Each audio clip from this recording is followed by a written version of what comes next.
we are working on the bike previously known as Nightbird when I owned it, now the hard way, Kevin's Road King. Now we're going to apply some pressure here, and you can see how the JB weld is squishing through those holes. Okay.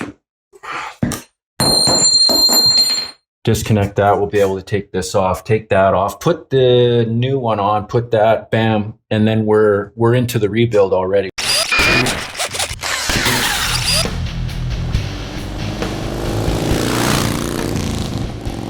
All right, so this is like day 3.5 in the shop, consecutive days working on bikes. Our last video, you would have seen part 3 of is it a lifter issue with that Softail? And go back and watch that if you haven't, that whole series. I think that was a great little series.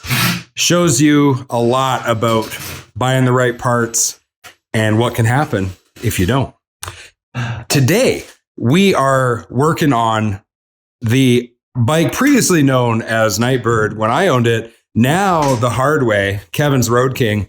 This bike has been truly transformed. And if you haven't watched the original bike check video, you should check that out because man, has this bike gone through a lot of change. Today, we are going to be installing a Darkhorse Motorsprocket. We've already done the clutch. Pretty much going to make this primary bulletproof. Kevin. Yes. Well, here I am getting into the primary. So we, from experience last time on the oil deflector, we've already pre-drilled the holes so that the JB weld can really grab that, so we don't have to worry about that coming apart inside the primary. We learned about that doing the Softail.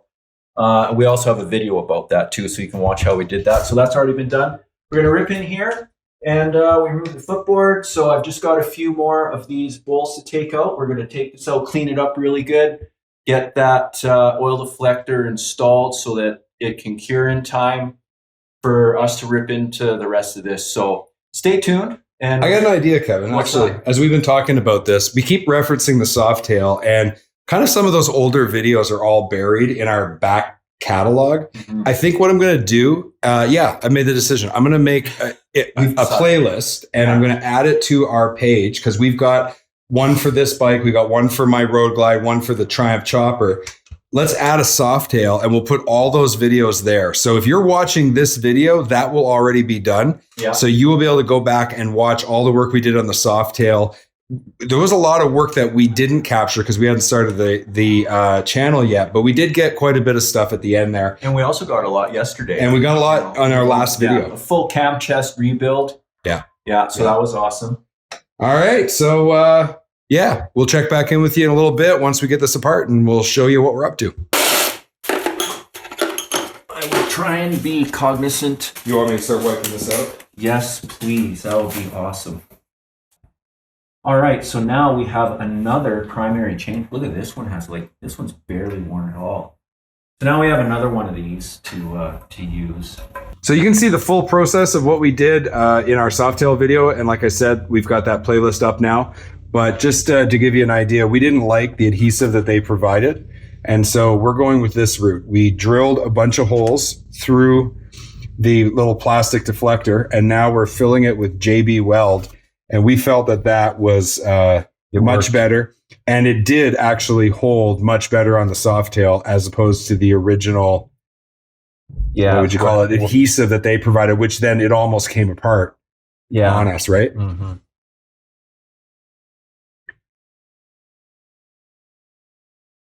Yes, it did. Okay, Kevin, how does that work? Well, I'll show you here. Is it here? It's here. Yeah. All right. So we got the holes drilled. You can see right here. Yeah. Bring her on in. So we drilled the holes. Now we're going to apply some pressure here, and you can see how the JB weld is squishing through those holes. And once that cures, those are going to act like little anchors, and it's not going anywhere. How long will it take to cure? Well, this is the quick weld steel reinforced epoxy, so it's supposed to cure within 4 to 6 hours. All right, we'll put a clock on it. Yeah, baby. Reverse thread on the clutch, right? Roger that. And then you got this nifty bar. Can you show them that? The little. Oh, yeah. So originally we were using Wood. Well, no, those little stair step. Well, yeah. Originally we used wood. That didn't work. Now we got little plastic stair step things that fit in there. Yeah, you can buy. Anyway. What we found, I mean, they work. They work if you need. If that's all you got, they're like a plastic little stair step that goes. Yeah, that goes in the teeth. But what I personally feel is it puts a lot of pressure on the chain because it's using the chain as the leverage, right? Whereas with this steel bar that you put in here, you're using the steel as leverage, and it's far superior. So we've removed the clutch nut and the nut for the compensator. So we're going to remove this whole assembly. Okay. Don't worry about it. That's the compensator. That's all going in the garbage anyway. Woo, she's warm. All right, so we're just going to get rid of this. Now, this is something you're going to have to be aware of depending on what year you have. So this here does not work with the Darkhorse Motorsprocket, so this has to be removed, your stator cover. So when you buy your kit, you want to buy the kit that has this new stator cover, right? That does not have this. So this is the spring pack for the stock. In here, there's a whole bunch of springs, right? We'll pull those out. Well, they're being a little bit stubborn. Oh, yeah, the ears. Anyways, this is the spring pack. So this whole thing's coming off. We're going to replace it with this. Just so it doesn't take 3 hours to transfer all this footage, I wanted to just give you like real brief update on what we've done, and then we're going to kill the cameras for a little bit, and then we'll check back in when we get to the next exciting part. So inner primary bolts have been removed. Boom. 2 bolts on the backside for the starter been removed. So that we can remove the rear section of the primary. Yeah, also known as the inner primary. And then that way we're going to be able to pull this all the way out. All the way out. The problem is that the shift linkage is in the way of the inner primary coming So we're out. just going to disconnect this so that we don't have to take the shift shaft off. Yeah. Disconnect that. We'll be able to take this off, take that off, put the new one on, put that, bam, and then we're into the rebuild already. So no problem. So as you can see, we've got the Darkhorse Motorsprocket installed. And you change out the cover for the stator. And change out the cover for the stator. So, we removed, I think, did we show them that? We took the inner primary was off? Sure. Production will figure that out. Right. Okay, so this has been installed. We are currently just putting the clutch back together. I'm going to change out this clutch plate and put in something a little bit more robust. So my clutch pull is going to be a little bit harder, but hey, I'm not going to have to worry about my clutch slipping. So, and my friction point is going to be bang on the money. Then we're going to install the new primary chain tensioner that I picked up. It's manual, which, might be a little more tedious, but I personally think that that's the way to go. Don't have to worry about this one over tightening your chain. So because this is an automatic. So that's where we're at. And we will catch up with you once we've got this all back put together. Job well done. Man, I'm telling you, if it wasn't for that epoxy, we could have went for a ride last night. But we erred on the side of caution. You know what? Even old dogs can learn new tricks, because we normally would have just been like, it's fine. Throw it together. But after Cole's Softail near catastrophe, which was squarely our fault, we decided that, we since it's Kevin's bike, we'll do it right this time. And now it's raining and we probably won't get to go ride, which sucks, but wait an hour. Anyway. I'm running anyway. Yeah. Anyway. So, okay, let's just do a recap. So lessons learned.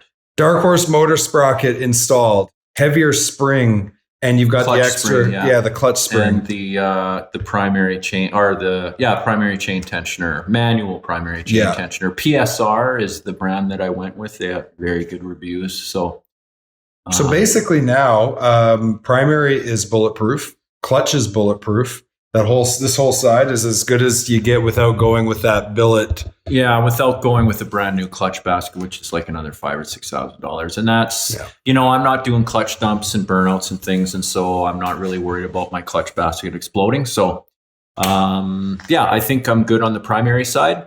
After watching and listening, hearing and seeing what happened when we threw that Andrews 26H cam into Cole's bike, the Softail, the stepchild, I saw that was the direction that I was looking to go in the first place, but I went with a Fueling 543 Reaper cams, what it's called. They call it the Highway Flyer. So it doesn't really pull until you're hitting 3,500 RPM. And so it was more of a highway horsepower, high RPM cam.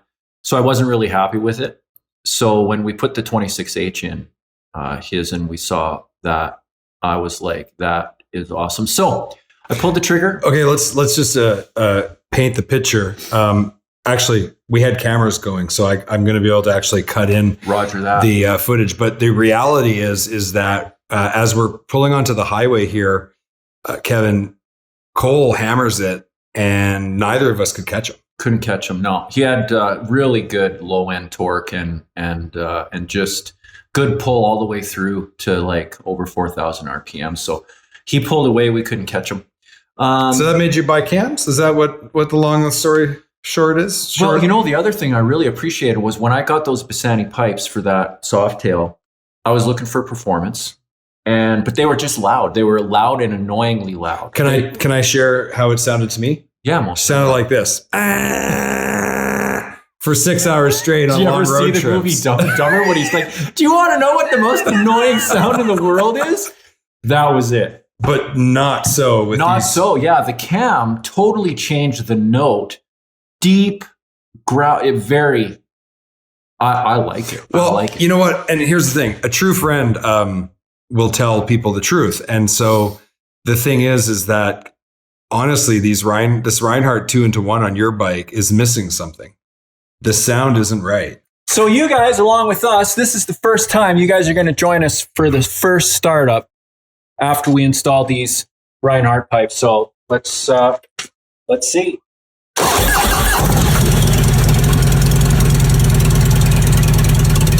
And I think the solution is going to be these cams. Well, we'll see. Yeah. Well, I mean, if it did it for his bike, it's likely to do it for yours. I mean, right? I appreciate the performance upgrade that this exhaust system has given my bike. I absolutely notice a difference.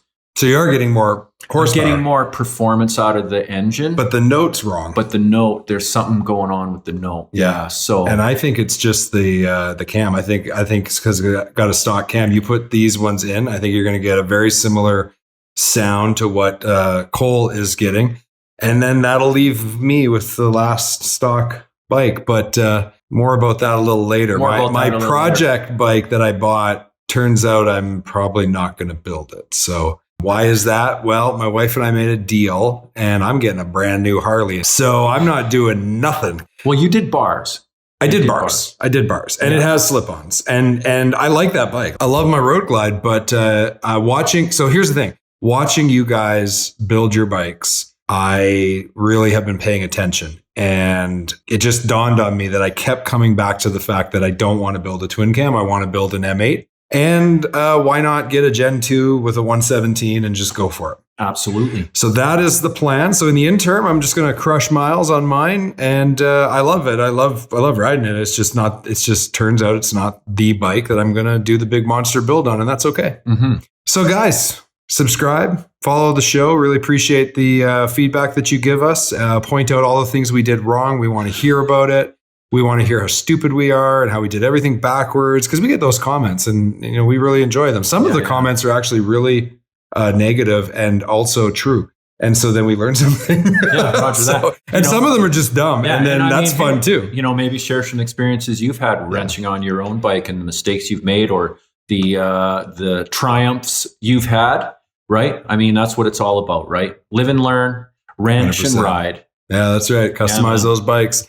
Thanks so much for all the feedback you give us and support. We appreciate it. We'll talk to you on the next one.